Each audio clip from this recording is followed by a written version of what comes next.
You could just say and spell your first and last name, and then tell me your role here at the school. Okay, my name is Mike, and it's M-I-K-E, Griffiths, G-R-I-F-F-I-T-H-S. I was the assistant principal when Dakota went to school here, but now I'm principal of the virtual academy. We have a new virtual school, so that's my new role. That sounds good. Great. Why don't we start by, to you, if you can just describe Dakota Meyer in your own words. To describe Dakota Meyer, it's one of those things. He's such a well-rounded individual, a person with a lot of passion for whatever he was involved in, whether it was athletics or whatever he took part in. He was always an athlete that came early, stayed late. Always wanted to know what was on the practice schedule. And as a student, he was one of those ones that not necessarily was just your normal everyday student. He's a student that wanted to do more. I wanted to be challenged and challenged you on a daily basis. And as my role as assistant principal, got to know him really well because of that. But he had a great passion for needy children. And the students that were in the special ed program loved him because Dakota would spend time with them and do things with them that sometimes others wouldn't. And he looked at that as something, as a reward for being able to have a special class, so he got to work with those kids. And I really think that kind of drove him, because it was a challenge. Those were challenged students, and he liked to be challenged. When he told you he was going to join the Marines, what did you think? Because that in itself is a pretty large challenge. Well, it did not surprise me. When you're an athlete and you've been a part of a team and you've been in a team environment your entire life, that didn't really surprise me that he was going to do that. What surprised me is that I knew that he would go in with the same passion he does everything else, and I know his work level and that kind of thing, and I knew that when he went in the Marines he was really going to be challenged to the ultimate, and not only physically but mentally. And when you're 17 years old and really being from a rural area and maybe not exposed to everything that you're getting ready to be exposed to, I knew those were going to be more of the challenges than the physical part would be, and that was kind of a concern, and we discussed those. I know that he had talked about going and trying to play college football, and he had been beaten and banged up a little bit, and I really felt like if he could get in the Marines and do well, it would be a great career for him. And a lot of times in rural areas there's not a lot of things for students that age to do unless you just go to a four-year school. So I thought that it would be something that he could make a career of. Come on, let me move you over. Okay. Keep falling off. Not good. Good. Okay, ready? Yeah. When you first heard about what happened over in Afghanistan, and you heard about what Dakota did, what impact did that have on you? What went through your mind? Well, the big thing is I got the phone call.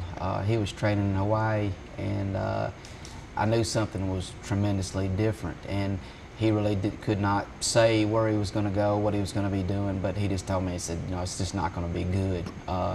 And they, I think, for months had been training them for that. And of course his job, their group's job was first in. They were the first in, and I really not sure what that meant, but he just told me that what they'd been training for was not real good, and that that he was concerned. And basically that was the end of our conversation until that he came back out, and he really couldn't talk about the situation because he was emotional. I was emotional about the situation. When he came home, he called me, and of course he had to spend some time in the hospital and those kind of things. And but he came out and spent a long time at my house. And we walked around the farm. We did a lot of talking. And I have a son that was 9 years old at the time that loved to shoot guns. So Dakota, being the weapon mastery that he has, he took my son, and they talked. So it was one of those things that when he came home, you could tell there was something brutally different. He couldn't discuss that. He couldn't discuss what had taken place. But I do know that it was very difficult for him. I think that he felt like that he could talk to me about what took place, but he wasn't near ready to discuss it. And of course, in the military, you have things that you can't tell, and I think that was one of the things that was very difficult for him because he needed to tell somebody what he'd been through. And he would call me at different times of the day or night and we would have discussions. And he said, one day I'll be able to discuss this with you. But he might only talk for a minute, he might talk for 5 minutes, because we had that kind of relationship. But he needed to talk to somebody, and he would call me at midnight or 1 o'clock in the morning. But I think that this that took place with him, and once again being on a team, he really the conversation, he let his team down. That was the first conversation, but he couldn't go and elaborate. But I knew that when he told me, when he made the first phone call before they went, I knew it was going to be tough. We've lost students that have gone to school here in war in Iraq, and the roadside bombs and those type of things. So I knew that it was going to be bad. He knew that it was going to be bad, but you don't realize how bad. And nobody could ever understand how bad except the person that's going through it. And I know that the rest of his life, this is going to be a situation that he has to deal with and work through. And I hope that everybody supports him and understands, receiving the Medal of Honor, it's an award, but I don't think people realize how Dakota actually feels, because being his coach and working with him, that's not what he went to Iraq for. He went to defend his country. That was important to him. Being a part of that team was important. Those guys on that team was important to him. And I don't want people to misconstrue this at all, because he still feels responsible. What kind of impact has Dakota had on your life?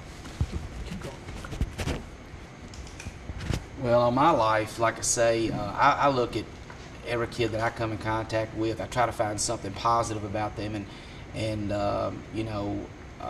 he's had an impact, because if he had a problem, or not necessarily a problem, I always kind of looked at those as opportunities with Dakota, because I knew that he was a driven person, and me and him kind of get along because we're a lot the same way. We can say things to each other that other people might not understand, but if he really needed to say something he couldn't say to somebody else, he could say it to me. And maybe I came back, and maybe it wasn't real positive when I came back sometimes, but it's something that he needed to hear. That's the type of relationship that we've had. And I think that his impact on my life has been that that every child that comes through the doors of a school, teachers don't realize the impact that they have on that person, and that impact that they're going to have on them. And you don't every day you don't really realize. You have students that go out that are very successful at things, but you don't think about these type of situations. And Dakota's, he's impacted my entire family. My kids are close to him.